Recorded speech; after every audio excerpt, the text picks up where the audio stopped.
Salut tout le monde et bienvenue dans la cave du... Oh, fichier, ce truc de merde là. Putain.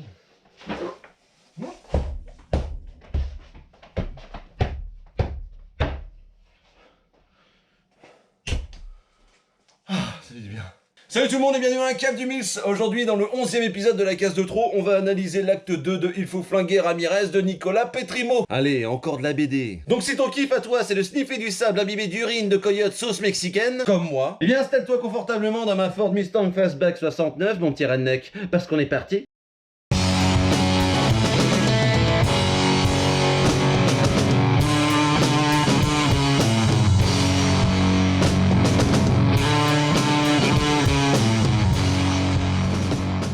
Alors bon, déjà, si t'as pas lu le tome 1, mon pote, fonce. Vas-y, Forest, fonce! Cours, Forest, cours!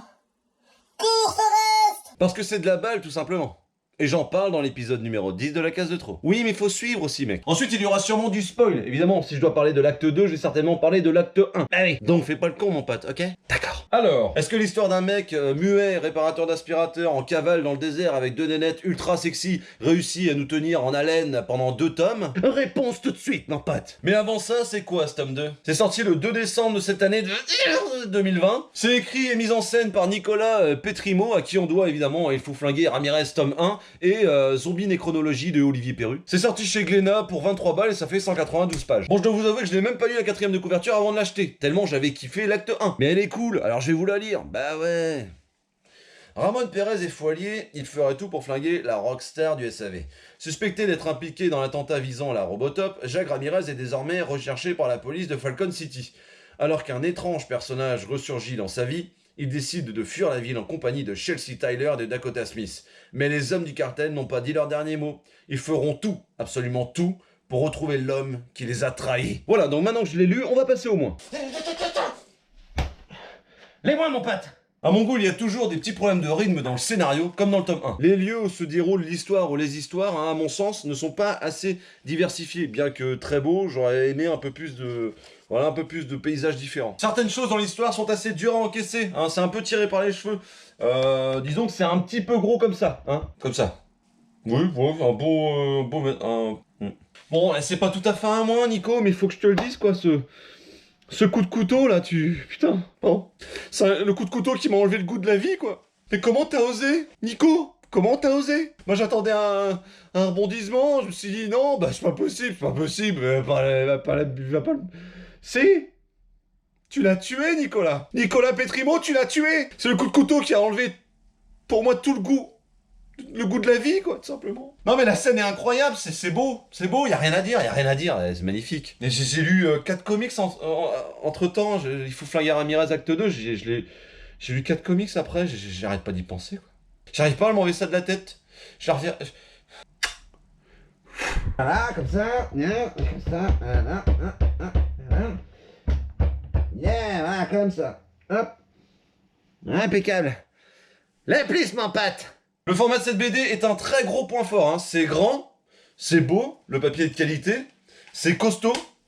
Je pense que Glénat a 2-3 petites leçons à donner à Panini Comics. Plaisir d'offrir, joie de recevoir. Le scénario reste complètement irréprochable, pas d'incohérence, zéro baisse d'intensité, nouveaux éléments importants, et une intrigue réelle, mon pote, ouais. Et on va de surprise en surprise. Pour moi, ils ont mis la barre encore plus haute que l'acte 1. On passe véritablement du rire aux larmes. Ah, t'as cru que j'allais faire le con pour illustrer mes propos encore une fois, mon pote, hein, Allez, à vous. Bon, d'accord. Bon, non, mais c'est pas vrai! Il est complètement impossible, et vous pouvez me croire, hein, je l'ai lu 2 fois, de se lasser du dessin. Les méchants mexicains, contrairement à l'acte 1, sont devenus beaucoup plus méchants. Mais genre beaucoup plus méchants.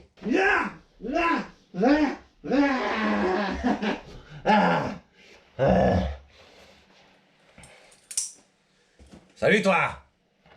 Dis donc, vu que tu vas pas tarder à le croiser, tu lui diras bonjour?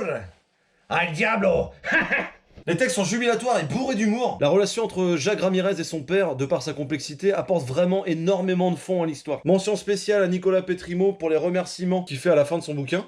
Et il fait un remerciement à sa meuf qui s'appelle Aurélie, mon pote. T'es un lover, mon pote. T'as du ken après ça, c'est sûr. J'ai eu les poils. Et bien sûr, comment faire une critique sur l'intégralité d'une œuvre comme celle-ci sans parler de ce merveilleux morceau proposé en guise de BO hein, et je vous en mets un extrait là en fond. Et on peut dire que ce morceau de folk, limite country sur les bords, ne pouvait pas mieux illustrer la BD de Nicolas Petrimo. Et décidément, ce gars me surprendra toujours.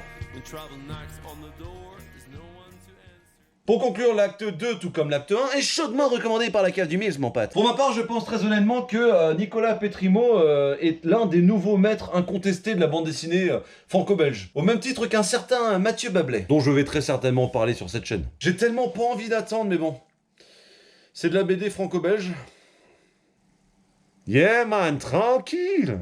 Donc c'est 1 voire 2 ans. Mais comment je vais faire? Non. Mais très franchement, c'est pas grave, hein. Prends ton temps, mec. Hein. Quand je vois la qualité du tome 1, du tome 2, prends ton temps. Parce que ce mec a complètement le vent en poupe. Ah maintenant écoute-moi bien, tu n'as plus aucune excuse pour choper ce petit bijou mon petit redneck. En librairie bien sûr. Merci d'avoir regardé cette vidéo jusqu'au bout. Je me suis dit que ce serait amusant de faire le lien dans les commentaires entre une BD ou un comics et un morceau de musique. Par exemple moi personnellement je vois bien pour le comics The Ghost Fleet un morceau des Fu Manchu qui s'appelle Mongoose. Si tu as aimé la vidéo, mets un like et abonne-toi. Tu peux me retrouver sur Twitter, Discord, Twitch en tapant la cave du Mills mon pote. Sur ce, prenez vraiment soin de vous et à très bientôt dans la cave.